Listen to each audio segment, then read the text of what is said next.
So much, Senator Murphy, for those beautiful words. And when you honor the victims, as you should, you honor all victims. And what I've found about these crimes, particularly the crime of domestic violence, is so often the victims have been hidden from view.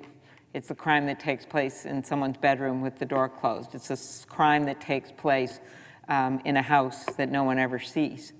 And as you know, in that situation like this, when there's a gun, it becomes deadly.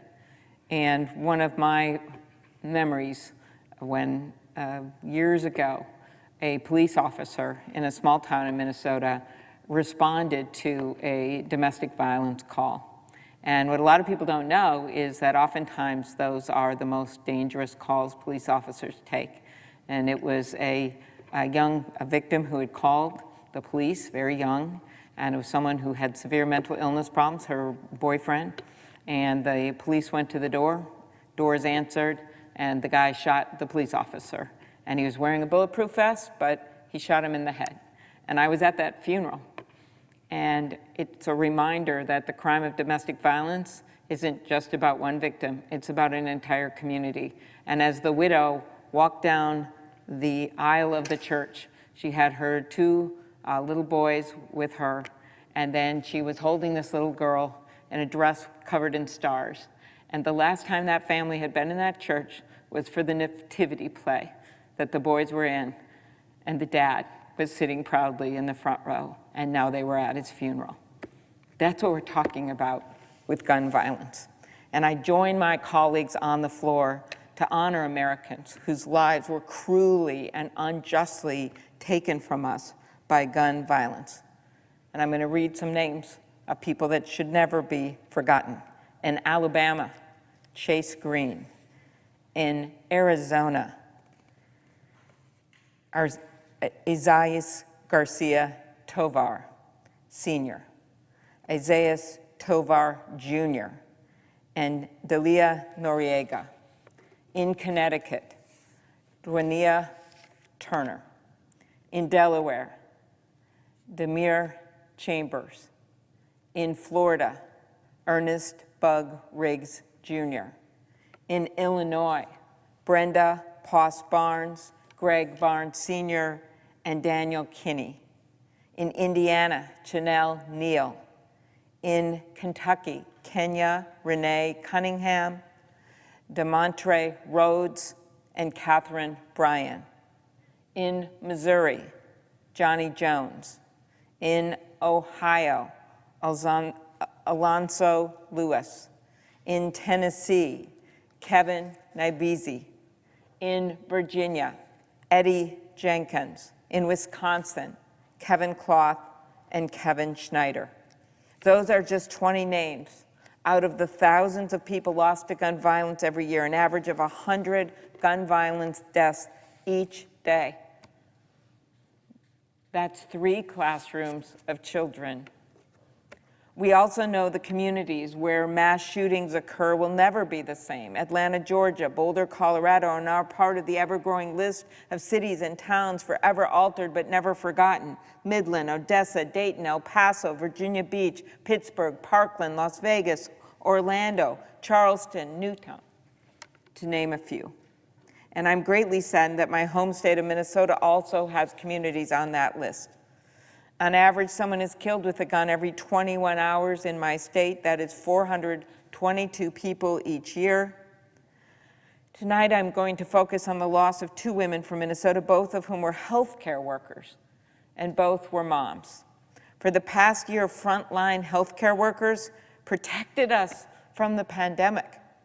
But Lindsay Overbay and Bao Yang, we failed to protect them.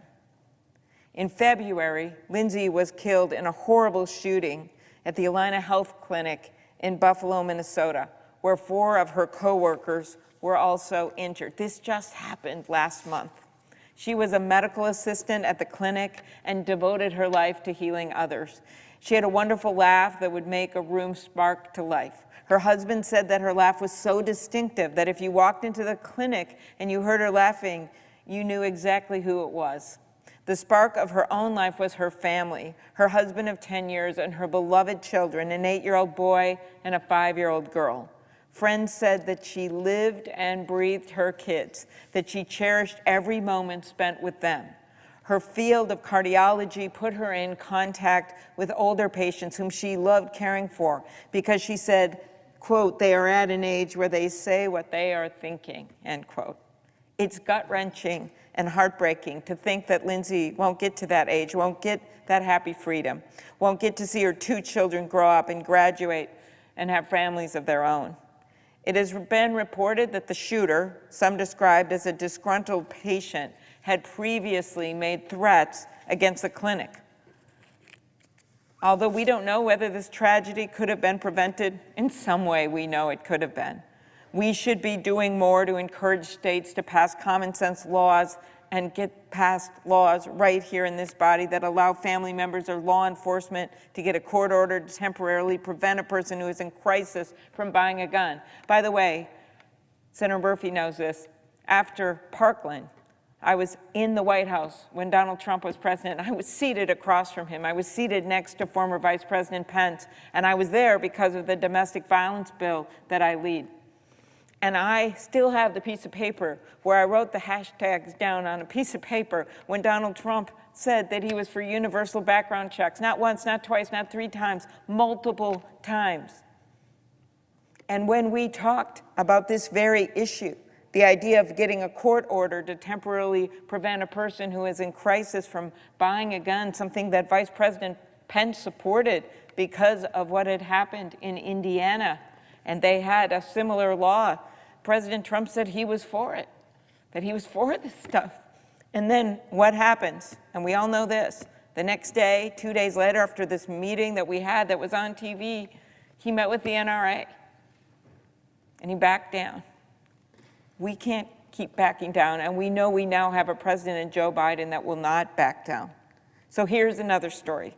Just days ago, we lost another mother of 2, Ms. Bao Yang of St. Paul, Minnesota. She worked hard raising her sons, ages 21 and 11, as a single mom. She held multiple jobs while she studied to be a nurse, graduating and getting her license a few years ago. According to her son, all she ever wanted was to raise my little brother in the best life she could give him. I could see how much stress she carried every day, but still always managed to provide for us. Bao's sister said she was a sweet, loving, caring, hardworking person who only wanted the best for everyone. But a few days ago, right around what happened in Atlanta, on Saturday morning, these stories are both completely fresh, they just happened. Saturday morning at 8:30, police were called to her house where they found that she had been shot. She died later that morning. According to her family, she was a victim of domestic violence, turned deadly because of a gun. Her killer was her former boyfriend. Unfortunately, her story is far too common. According to the Department of Justice, nearly half of women killed by intimate partners are killed by current or former dating partners. Violence Free Minnesota, a statewide coalition of organizations that provide services to victims of domestic abuse, said that her homicide she was the 8th Minnesotan to die due to domestic violence this year. There were 29 domestic violence-related deaths in Minnesota last year. And yet federal law does not prohibit abusive dating partners or convicted stalkers from buying a gun, which is the problem I've been trying to fix since I got to Washington. We had hearings on this bill. We had a hearing in the Judiciary Committee years ago where the Republican witnesses agreed that we should close what's called the boyfriend loophole. As one of the conservative sheriffs that testified from Wisconsin said, he said that basically mean boyfriends shoot just as hard and hit just as hard as mean husbands. But yet, that discrepancy exists in a number of states.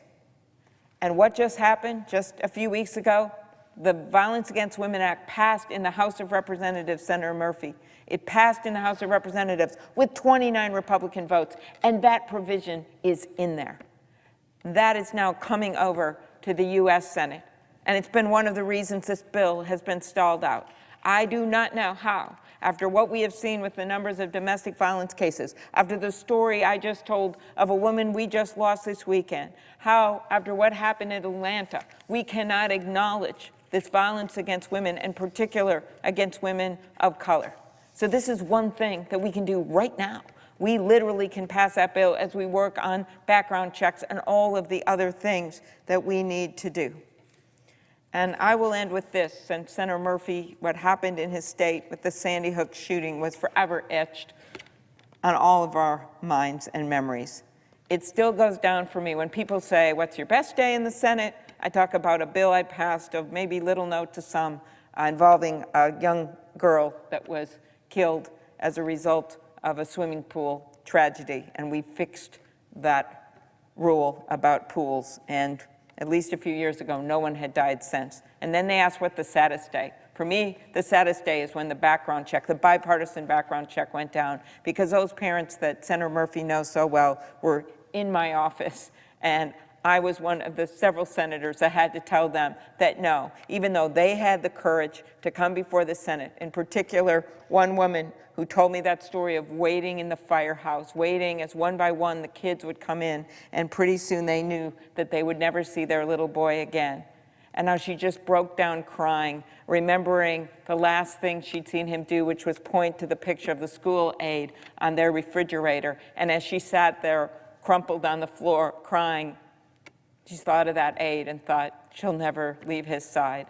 And when they found him shot in the school, that woman had her arms around that little boy, and they were both shot to death. And we all had to look at those families and say, you had the courage to come forth to fight for a bill that wouldn't have even prevented the killing of your children, but you knew it was the best thing to prevent violence around the country, and that was background checks. But the Senate did not have the courage to pass it. That time has come. The courage must be in all of us, and we must get this done. Thank you, Senator Murphy. Mr. President, I yield the floor.